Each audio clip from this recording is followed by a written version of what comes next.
চিংড়ি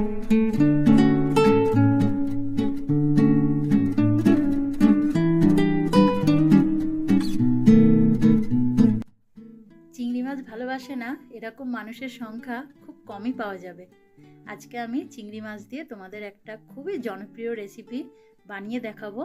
তো hello everyone, আমি দেবলীনা, প্রবাসে আমার ছোট্ট রান্নাঘরে তোমাদের আরও একবার স্বাগত জানাই।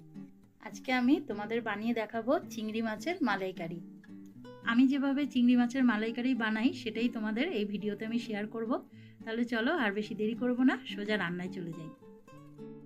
এখানে আমি নিয়ে নিয়েছি বেশ কয়েকটা চিংড়ি মাছ, আর চিংড়ি মাছের খোলাটা ছাড়িয়ে আমি পরিষ্কার করে ধুয়ে নিয়েছি। প্রথমেই চিংড়ি মাছটাকে নুন আর হলুদ দিয়ে ম্যারিনেট করে নেব। তো তার জন্য এই যে প্রথমেই দিয়ে দিলাম একটু নুন আর দিলাম অল্প একটু হলুদ। তারপর একটা ফ্রাইং প্যানে আমি নিয়ে নিলাম বেশ কিছুটা সর্ষের তেল। তেলটা গরম হলে এর মধ্যে আমি একে একে চিংড়ি মাছগুলো দিয়ে দিচ্ছি। চিংড়ি মাছটার এক পিঠটা যতক্ষণ ভাজা হচ্ছে তারই মধ্যে আমি একটা পেস্ট বানিয়ে নেব। তো তার জন্য এখানে দেখো নিয়েছি 1 চামচ সাদা সর্ষে, 1 চামচ মৌরি, আর এখানে 10টা মতো কাজু আছে, আর নিয়ে নিচ্ছি 2 চামচ টক দই।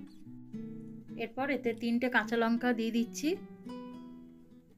আর অল্প একটু জল দিয়ে মশলাটা মিক্সিতে পেস্ট করে নেব। আর এদিকে দেখো এক পিঠটা ভালোভাবে ভাজা হয়ে গেছে। এবার চিংড়ি মাছগুলো আমি একটু উল্টে দিচ্ছি। দুদিকটাই ভালোভাবে ভাজা হয়ে গেছে, একটা জায়গায় তুলে নিচ্ছি।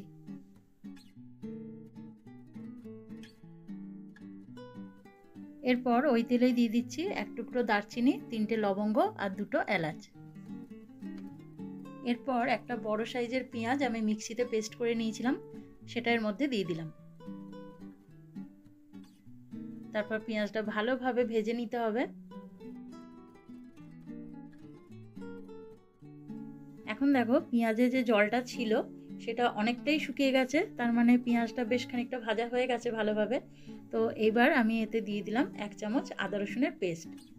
তারপর সেটাও খুব ভালোভাবে ভেজে নিয়েছি। তো এবার এর মধ্যে দিয়ে দেবো স্বাদ মতো নুন, হলুদ আর 1 চা চামচ মতো কাশ্মীরি লাল লঙ্কার গুঁড়ো। তারপর এগুলোও ভালোভাবে মিশিয়ে নেব। এরপর প্রথমেই আমি যে পেস্ট তৈরি করে নিয়েছিলাম সেটা এর মধ্যে দিয়ে দিলাম, আর বাটিটা ধুয়েও অল্প একটু জল এতে দিলাম। এরপর পুরোটা একসঙ্গে আরও একবার ভালো করে মিশিয়ে নিচ্ছি।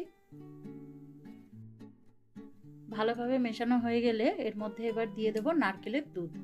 আমি এখানে এরকম ক্যানের নারকেলের দুধই ব্যবহার করছি। তোমরা যদি এরকম ক্যানের নারকেলের দুধ ব্যবহার করতে না চাও তাহলে নারকেল কুড়ে নিয়ে বেশ কিছুক্ষণ গরম জলে ভিজিয়ে রেখে তারপর সেটা মিক্সিতে ভালো করে পেস্ট করে নিয়ে একটা ছাঁকনির সাহায্যে ভালোভাবে ছেঁকে যে দুধটা বেরোবে নারকেলের সেটা এখানে ব্যবহার করতে পারো।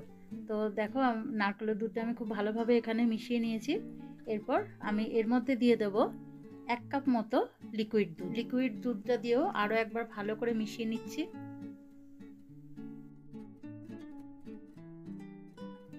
এরপর এতে দিয়ে দিচ্ছি ভাজা চিংড়ি মাছগুলো। চিংড়ি মাছগুলো দেওয়ার পর আরও একবার ভালোভাবে পুরোটা মিশিয়ে নিয়ে 5 মিনিটের জন্য মিডিয়াম আঁচে ঢাকা চাপা দিয়ে রেখে দেবো।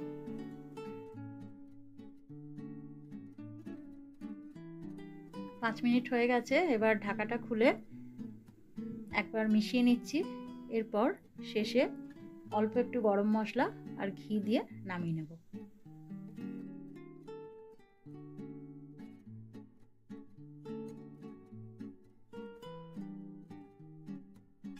তাহলে আজকের এই চিংড়ি মাছের মালাইকারি রেসিপি তোমাদের কেমন লাগলো আমাকে অবশ্যই কমেন্ট করে জানিও, আর ভালো লাগলে একটা লাইক করে দিও।